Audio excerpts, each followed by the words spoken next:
Hey guys, it's Roderick. Happy New Year. So, we are back with the fierceness. I know I took some days off, weeks off, but we got a lot of content to cover. So, we are going to do the Fall of X. We're going to wrap this up this week, and then we're going to move right into the Rise of the House of X, Fall of X. So, any Fall of the Powers of X. Anyway, welcome back. I hope you guys had a happy new year. We're here with Immortal X-Men number 18. So, I was super excited when this came out because I was really hoping that they would kind of make some ground, do a lot better than what they did with number 17.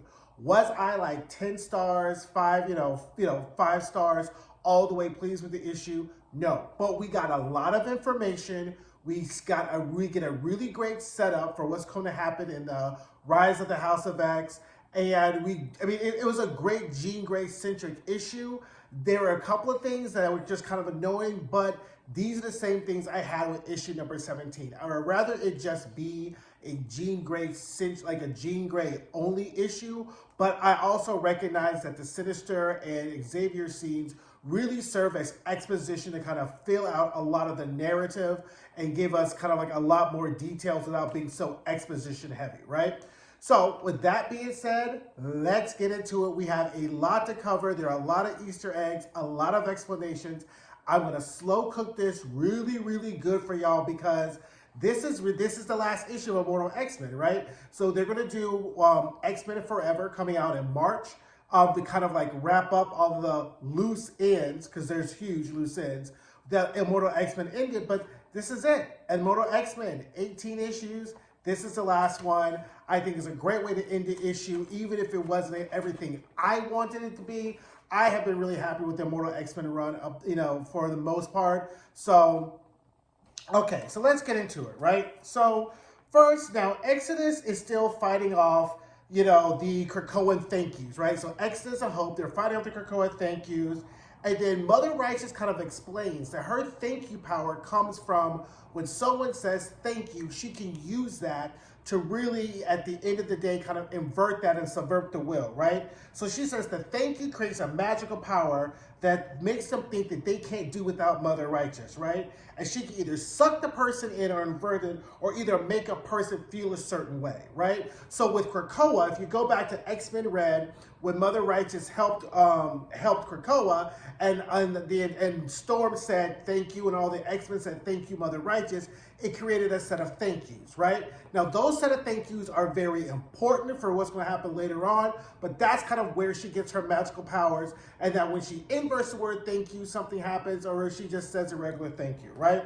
Now, Elixir comes out. He finds Destiny, because remember, Destiny got stabbed by Mother Righteous in the previous episode, right? And then now all of a sudden, Destiny springs up and she's like, oh my God, we're in that white hot room. And I was like, girl, we've been in a white hot room for like 3 issues, but okay, Destiny, time for you to pick up the pace, right? So now all of a sudden, Destiny realizes kind of who Mother Righteous is, and the fact that like they're in the white hot room and she is able to piece one and one together, and she's just like, we need to find Mother Righteous. And then I was like, girl, what's going on? Like, what's the tea? What's with the sprinkles? Like, Jean's missing. She's like, bitch, I know Jean's missing. This is part of the whole thing.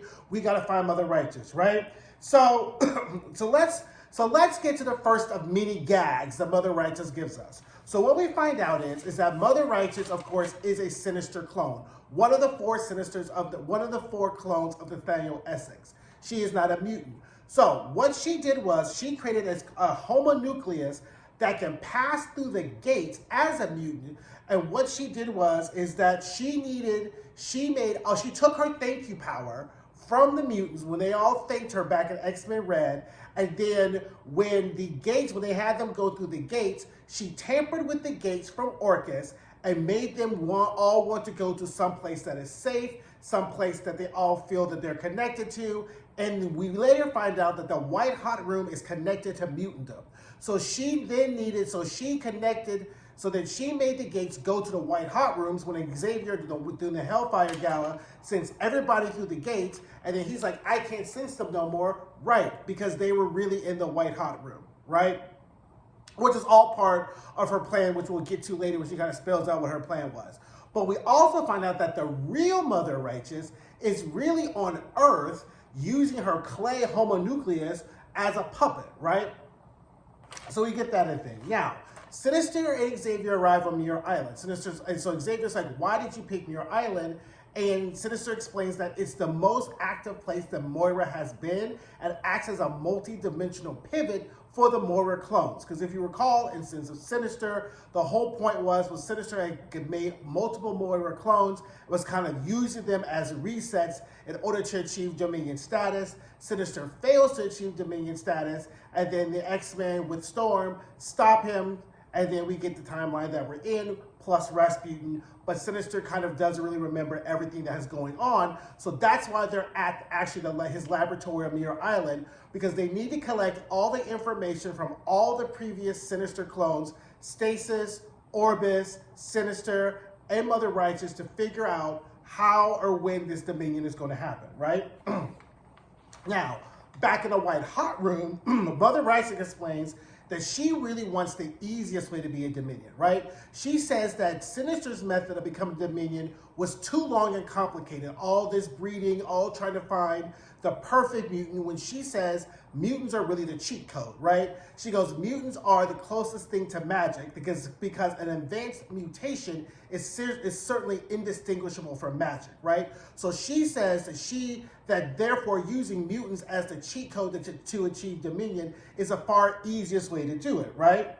Now, meanwhile, Destiny, Exodus, and Hope are hurtling through the White Hot Room trying to find them. And Exodus has had enough of Destiny and her cryptic, I gotta get there, I gotta talk to her. And literally, Exodus is like, explain what the fuck is going on, right? So now we get our second gag of the issue. Basically, Destiny reveals that there is a Dominion outside time and space.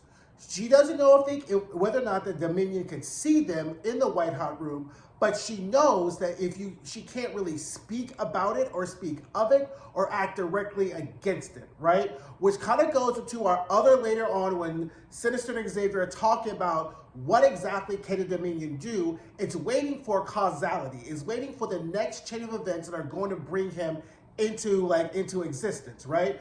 But the fact is, it can only see what's going on. It cannot really interfere because it cannot interfere with the things that are happening because it's outside time and space. Once all the chain of events occur that can bring him into being, then it can affect things within time and space. So that's why the Dominion is out there. So then when Destiny says, I can't really speak about it because when I speak about it, things go horribly, we get our flashpoint to House of X, Powers of X, one of the earlier issues when Irene is sitting with the original Nathan Ethics. She's sitting there and she whispers to him something and then he dies, right? So now we know that what Irene said to him was something about the Dominion, and so you really can't speak of the Dominion because it'll pretty much kill the people within existence, right? But Destiny's just being super dramatic about the whole situation. We gotta find her, we gotta find her, we gotta find her. So then back on Muir Island, Sinister explains, as Destiny has already explained, that the Dominion is outside time and space. And now Xavier confirms that Stasis and Orbis all tried and failed to reach Dominion status, right? And that since we know that Sinister tried and failed to reach Dominion status, that the next person up is going to be Mother Righteous, but there's no data on how Mother Righteous is trying to achieve Dominion status. Why? Because at the same time, Mother Righteous is trying to achieve Dominion status, right? So we go back to the White Hot Room, and so Mother Righteous then explains that her first choice to try to get Dominion status was Legion. So remember that the book, the series Legion X, right? That kind of started like right around, what's been like Destiny of X, or during that Destiny of X arc, it may have been, with Legion, and then you had Nightcrawler, and they're like creating this new religion, and then Mother Righteous makes her appearance, and we don't know whether she's a villain or not. We find out now that Mother Righteous made that appearance in Legion because she was going to control Legion and do what she's about to do in order to get Dominion status, because Legion has multi-dimensional powers. But Legion ended up leaving. In fact, I think, oh, that's right, Legion was killed during the Hellfire Gala, right? So she couldn't use him anymore. So then she says that she found out through Dr. Stasis that Orcus was going to kill Jean Grey, right? So we know that they were going to kill Jean, whether she arrived at the treehouse or whether or not she stayed at the gala, right? So Moira was going to go to either one. It just so happened that Cyclops went to the treehouse and he ran into who he ran into. Not to spoil it if you've never been reading Uncanny Avengers, but then he runs into that person who steals the suit and tries to be Captain Krakoa. So then Jean stayed at the gala, which is where Moira stayed, which is where Moira reappeared at, and then that's how Jean ended up getting killed that way, right? So then she goes on to explain that anytime Jean Grey dies, she goes back to the White Hot Room, right? And she is of the Phoenix in real unbreakable way. She guides it, and it guides her without beginning or end. Jean then leaves Mother Righteous to this blank space, which is really the center of the White Hot Room. Now, what's going on with Jean is that Mother Righteous explains is that she knew that Jean was going to end up in the White Hot Room, and that because the White Hot Room is only for dead people, right? Ergo, when Jean and Mother Righteous are climbing up the building, we actually see Death, who is a construction man working on the building, because Death and the Phoenix Force are the balance between creativity, right? Creation and destruction, Phoenix Force and Death. So Death is there, and Mother Righteous explains that she knew that Jean was going to get to the White Hot Room and her mind would be pliable because of all the people that are in the White Hot Room that are really alive, right? Because the White Hot Room is really designed for people who are dead. So she knew that she could take advantage of Jean's kind of state, that then Jean would lead her to the center of the White Hot Room, where Jean would try to kind of get peace and get like some semblance of herself back. And this is where Mother Righteous would effectuate her nefarious plans, right? So then we get to the fact of this whole data page, right? So the data page pretty much brings up to speed and flushes out the plan as we know it, right? Mother Righteous' plan was to get into the White Hot Room by manipulating mutants through her thank yous. She was to find Jean Grey. Once Jean was killed, her plan was to find Jean in the White Hot Room, knowing Jean's mind would be pliable, have Jean lead her to the center of the White Hot Room. And our third gag of the issue is that she plans to kill Jean Grey, use her blood, then because Jean is connected with the Phoenix Force, and use the Phoenix Force as the engine for her to become a Dominion. That's Mother Righteous' entire plan to achieve Dominion, right? So Exodus and Hope arrive, and literally Exodus hurls Destiny at Mother Righteous. Mother Righteous tries to stop her. Mother Righteous stabs Jean Grey and starts to write in the blank in the emptiness of the White Hot Room, right? And then finally she's like, stop, Destiny's like, stop, you don't know what you're doing, this is gonna be horrible. And then we see the Mother Righteous has written with her knife, with Jean Grey's blood, once upon a time there was a simple girl from Exodus, she became a Dominion, and she lived happily ever after. So then at this point, Mother Righteous starts to ascend, and literally she thinks that she's about to become a Dominion, and then she looks under the whiteness of the White Hot Room, and then there's another message written in flames from the power of the Phoenix Force that says, however, his mistress of story should have always known there's always a twist. Mother Righteous then falls. Then Exodus and Hope are taking care of Jean, who's like bleeding out in the White Hot Room. And then she realizes that she's like, it's not me, it's him, it's him. Destiny's like, walk me over to her. And Hope walks her over to her, and Destiny kicks the dog fuck out of Mother Righteous. She's like, you doomed us all. This is exactly what we're talking. This is exactly what I tried to prevent. Now, let's back up for a second. I recognize that Destiny is in a quandary because she can't really explicitly say what would happen if Mother Righteous got on. But I felt like the whole Destiny being cryptic about the future shit, that was very irksome here, right? But it was a good setup because now we know, okay, so then at that next moment, we get a house, which is the original house of Nathaniel Essex. We get in the basement, we see 4 empty chambers. If you've been reading Immortal X-Men, you know that Nathaniel Essex created 4 clones of himself: Sinister, Stasis, Orbis, Mother Righteous. All the chambers are empty, but they have their sigils in the front. So the spade is Orbis, the diamond is Sinister, the club is Stasis, and the heart is Mother Righteous.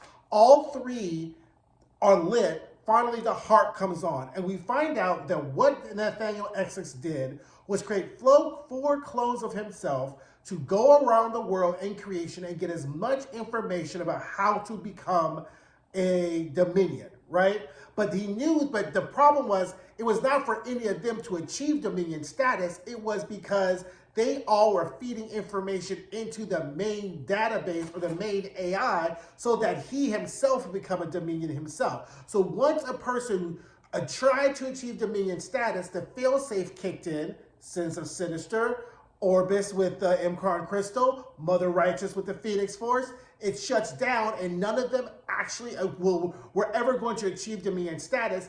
He just needed to get all the information of how you could actually do it, so that once the final clone achieved Dominion status, he could come online as Enigma, which is what we see in the first episode, the first panel of House of X, Power of X, is Nathaniel Essex reading the sheet music called Enigma by Nimrod, right? So at the last page, we get, I am Nathaniel Essex, I am long dead, I am a ghost in the machine, you may call me Enigma, you were told you had new gods, you do, I am he, I can see all of you, every part of you will become part of me.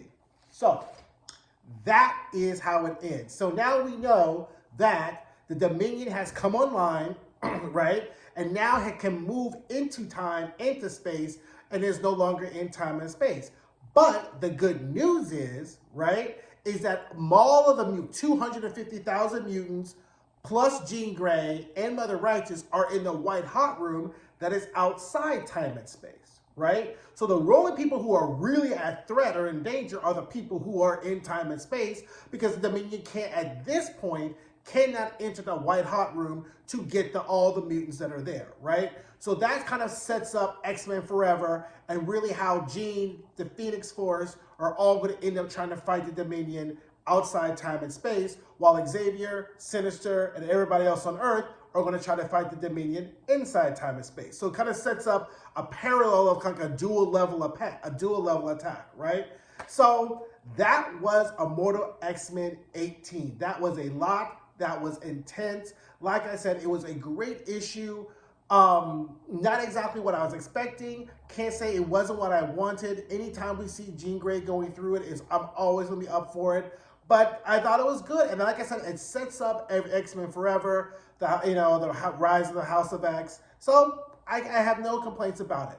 So don't forget to like, don't forget to comment, don't forget to subscribe, and I'll see you guys soon. Bye.